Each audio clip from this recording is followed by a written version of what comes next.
All right, everyone, welcome back. Today we're diving into a world that I think you all know pretty well. Oh, yeah? The world of Harry Potter. But with a bit of a twist. That's right. Harry Potter and the Cursed Child. We got a lot of requests to cover this one. Yeah, it seems like everyone's curious how the story continues. Well, this one's a play script. So you gotta use your imagination a bit more. Picture the stage, the costumes, the action. It was actually a play script before it was even on stage. So really, it's all about how you see it playing out in your mind. Exactly. So ready to jump into Act 1? Lead the way. All right, so Act 1, Scene 1, and bam, we're right back at platform 934. Back where it all began. But this time, it's Albus Potter getting ready to board the Hogwarts Express. Harry's son. Yep, and guess what? He's a nervous wreck. Just like his dad was. You remember how Harry felt in the first book? Oh, yeah. Total fish out of water. Well, Albus is going through the same thing. Must be a family tradition. And get this, Harry gives him advice that sounds so familiar. He says, don't stop, and don't be scared you'll crash into it. Oh, wow. Yeah. That takes you right back to those early chapters. It's like an echo from the original series. Like a little callback. Exactly. It connects the old generation with the new. But then right away you start to see the differences, too. Oh yeah, how so? Well, right there on the platform, you've got Ron and Hermione. Mary now, of course. With their daughter, Rose. A new trio. Like a mirror image of the original, but... Yeah, got their own unique dynamic. Possibly. And don't forget about Lily. Albus's younger sister. She's already a little firecracker. Demanding magic tricks from Ron right off the bat. It's amazing how the play introduces these new characters, but still. Keeps that classic Harry Potter feel. Totally. And then you've got Scorpius Malfoy. Draco's son. You can just tell there's going to be some interesting stuff between him and Albus. Given their family's history. Yeah. But on the train, they seem drawn to each other. Well, Rose kind of keeps her distance. It makes you wonder how things have changed in the wizarding world. How relationships are shifting. And speaking of shifting, let's talk about the sorting hat scene. This is where things get really wild. Albus sorted into Slytherin. Can you believe it? I mean, that's huge. The other students are shocked. The whole school must have been buzzing. One of the lines is, "Whoa, a Potter in Slytherin." They perfectly capture the surprise. It's so unexpected. Nobody saw that coming. Especially Harry. It makes you think about legacy and destiny. Do we really follow in our parents' footsteps? Or are we free to make our own choices? That's exactly what Albus is wrestling with. Trying to figure out his own path. He feels trapped in his father's shadow. And he resents it. At one point, he even says, "I didn't choose to be his son."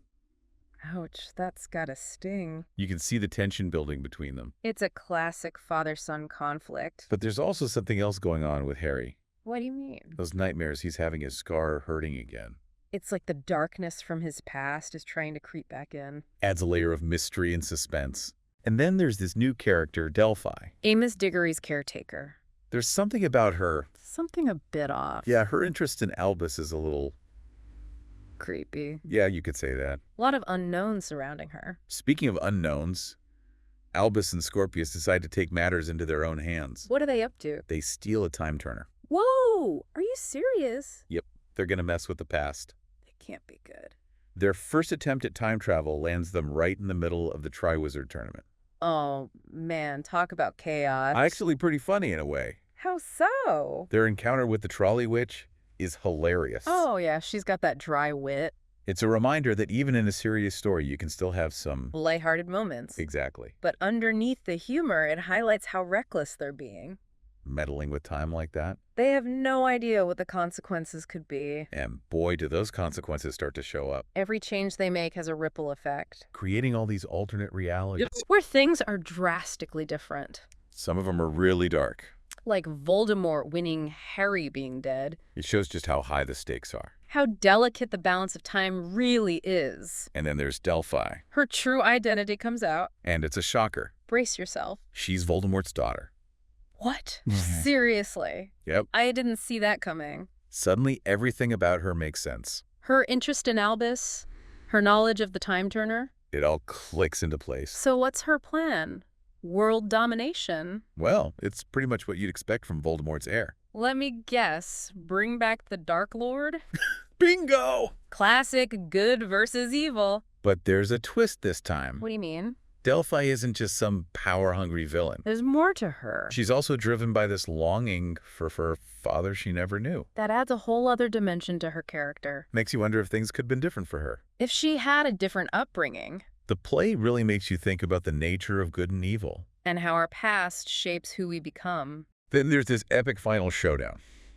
Between who? Harry and Delphi. But wait, Delphi knows Harry's gonna stop her. Right, but Harry disguises himself. Is Voldemort. No way! How does he do that? Polyjuice potion, of course. Wow. That's intense. It's a brilliant scene. Harry's so brave putting himself in danger like that. He's risking everything to protect his son and the wizarding world. It also shows how much he's grown. What do you mean? He's not just relying on brute force. He's using his understanding of Voldemort, his empathy. He's learned from his past. He's not defined by it anymore, but it's made him stronger. Makes you think about growth and resilience. And his relationship with Albus has evolved, too. How so? Throughout the play, it's been so strange. Filled with resentment and misunderstanding. But in the end, they find their way back to each other. It's a beautiful arc. Shows that even the most damaged relationships can be healed. With forgiveness, understanding, a willingness to let go. And it all ties back to the theme of legacy. Albus spends so much time trying to escape his father's shadow. Feeling trapped by expectations. But he learns that legacy isn't about fulfilling a destiny. It's about making your own choices. Shaping your own path, even if it's influenced by the past. Powerful stuff. And it's the same for Scorpius. Trying to distance himself from his family's past. He carries the weight of the Malfoy name. A legacy tarnished by his father's choices. But he chooses a different path. One based on kindness, loyalty, friendship. A powerful message. We're not bound by the actions of our parents. We have the power to write our own stories. And sometimes those stories involve making mistakes. Facing challenges, learning from our failures. Albus and Scorpius definitely learn a lot from their time-traveling adventure. The consequences of their actions. The fragility of time, the importance of taking responsibility. They learn that even when you mess up, even when you make choices you regret, there's always a chance for redemption. Always hope for a better future. A message that resonates deeply. It's a reminder that we're all on a journey. We all make mistakes. And even in the darkest of times. There's light to be found. Well, we've covered a lot of ground in Act 1. We've only just scratched the surface. There's so much more to explore in Cursed Child. But I think we'll save that for part 2. Right. We don't want to spoil everything just yet. Let's leave the audience wanting more. Before we move on to Act 2, though, we wanted to remind you. All right, so picking up where we left off, Albus and Scorpius, they're really starting to see that messing with time. Yeah, it's not a game. Every little change they make, It has this ripple effect. creating these alternate realities. And some of them are pretty scary. Oh yeah, we see a world where Voldemort wins. Harry's dead. The wizarding world is like this Total dystopia. ruled by fear and oppression. It's a stark reminder of what's at stake. Definitely. And in the middle of all this chaos, We finally find out who Delphi really is. this is the big reveal. And it's a bombshell. I'm on the edge of my seat. She's Voldemort's daughter. No way. I know, right? I never would guess that. It's like all the pieces of the puzzle suddenly. Click into place. Yeah, all her mysterious actions. Her interest in Albus. Her knowledge of the Time Turner. It all makes sense now. So what's her plan? I bet it's something sinister. Well, she is Voldemort's heir, So probably something involving... bringing back the Dark Lord. You got it. Classic battle of good versus evil. But there's a twist this time. What do you mean? Delphi's not just some evil mastermind. There's more to her than that. She's driven by this longing for a father she never had. It's almost like she's trying to, Connect with him. even though he was evil. It adds a whole new layer to her character. It makes you wonder if things could have been different for her. If she had a chance at a normal life, The play really makes you think about the nature of good and evil. how our circumstances shape who we become. Then there's this amazing scene where Harry... Faces off against Delphi. But Delphi knows Harry's trying to stop her. So what does he do? He disguises himself as Voldemort. How does he pull that off? Polyjuice potion.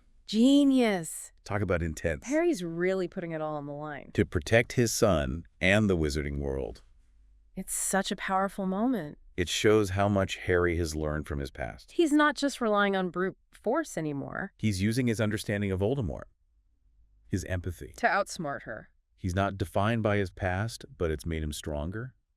He's grown so much. And his relationship with Albus has changed too. It's definitely been a rocky road. But in the end, They find their way back to each other. it's really heartwarming. It shows that even the most broken relationships can be mended. with forgiveness, Understand. willingness to let go of the past. It's a beautiful message. And it ties back to this theme of legacy. I was just thinking that. Albus spends so much of the play trying to escape his father's shadow. He feels like he can never live up to Harry's reputation. But he learns that legacy isn't about fulfilling some predetermined destiny. It's about making your own choices. Shaping your own path, even if it's influenced by your family history. It's a powerful message for all of us. And it's the same for Scorpius. He's trying to break free from his family's dark past. The weight of the Malfoy name. He doesn't want to be defined by his father's actions. He chooses a different path. One based on kindness, loyalty, and friendship. It's a beautiful thing to see. It shows that we're not bound by the actions of our parents. We have the power to choose who we want to be. Exactly. And sometimes that involves making mistakes. Facing challenges. Learning from our failures. Albus and Scorpius. They definitely learn a lot from their time-traveling adventure. The consequences of messing with time. The importance of accepting responsibility for your actions. But they also learn something really important. What's that? Even when you mess up, Even when you make choices you regret. there's always hope for redemption. Always a chance to make things right. It's a message that gives me chills. It reminds us that we're all on a journey. We all make mistakes. And even in the darkest of times, there's always A flicker of light. a chance for a new beginning. Now that's what I call a powerful message. Before we head into Act 3, we wanted to remind you to hit that subscribe button and the notification bell too, so you don't miss any of our future deep dives. We've got some really exciting stuff planned. And hey, if you're feeling extra generous, you can always support us on Patreon. You'll find the link in the description. Every little bit helps us keep the magic going. But for now, back to Cursed Child. Act 3, here we come. We're about to find out what happens to Albus and Scorpius, how things shake out after all their time traveling. So Act 3 jumps ahead a few years. Albus and Scorpius are a little older now. Hopefully a little wiser too, They've been through a lot together. facing danger, alternate realities. Their friendship has really deepened. For sure. And you can see how they've grown as individuals too. How so? Albus seems less angry, less resentful towards his dad. And Scorpius. He's still that awkward, lovable geek. But with a newfound confidence, He's finally coming into his own. not letting his family's past define him. He's found his place in the world. And speaking of finding your place, it's interesting to see how things have changed between Albus, Scorpius, and Rose. Oh yeah. Rose Granger She Weasley was pretty distant from them at first. kept them at arm's length. But now, She's more accepting. she sees them for who they are. Not just as the sons of Harry Potter and Draco Malfoy. She's grown Like- too, More mature. willing to look beyond the surface. And it's not just the kids who are changing. Harry's on a journey too, Becoming a better father to Albus. learning to let go of his fears. Allowing Albus to make his own choices. It's a powerful reminder for all parents. Sometimes the best thing we can do is let our kids, Find their own way. even if it means making mistakes along the way. Exactly. And it's in those mistakes, those moments of vulnerability, that we truly grow. I love that scene where Albus and Scorpius are talking about their time-traveling adventure. What does Albus say? He says, I didn't choose to be his son, but I can choose to be his friend. Wow. It shows how much his perspective has changed. It's a beautiful moment of reconciliation. Not just between father and son. But between two people choosing to build a relationship Based on mutual respect and understanding, and forgiveness they both had to forgive each other for the hurt they caused, and themselves too. it's only through forgiveness that we can truly move on. And that forgiveness extends beyond their immediate family. Yeah, there's that scene where Harry and Albus visit Cedric Diggory's grave together. Oh man, that's a tough one. It's a moment of closure, Acknowledging the pain of the past. honoring Cedric's memory. Even though they were able to fix the timeline, The scars remain, the consequences of their actions the loss of Cedric. can't be erased. It's a reminder of the weight of our choices. Even those made with the best intentions. It's important to remember those who are no longer with us. To honor their memory. Even in the midst of celebrating a victory, It adds a layer of realism to the story. life isn't always about happy endings. Sometimes there are loose ends and unresolved emotions. Lingering shadows. But even in those shadows, there's hope. The play ends with a sense of optimism. A feeling that despite the challenges and setbacks, There's always potential for growth. for change, for a brighter future. Albus and Scorpius are starting their adult lives. Armed with the lessons they've learned The bonds they've forged. and a newfound understanding of their place in the world. It's what makes Cursed Child so compelling? It's about family legacy, the choices we make, the ripple effects of those choices. It asks difficult questions, Challenges our assumptions. but ultimately leaves us with a sense of hope and possibility. It reminds us that even in a world of magic, The most powerful forces are love, courage, friendship, forgiveness. So there you have it, folks. Our deep dive into Harry Potter and the Cursed Child has come to an end. We've explored so much. Family, friendship, time travel, forgiveness. But most importantly, we've reconnected with the magic of storytelling. And remember, this is just our interpretation of the play. Go back and read it for yourselves. Form your own opinions. Uncover your own hidden gems. And let us know what you think. What resonated with you most? What questions did the play raise for you? We'd love to hear your thoughts in the comments. And if you enjoyed this deep dive, Hit that subscribe button and the notification bell so you don't miss any of our future explorations.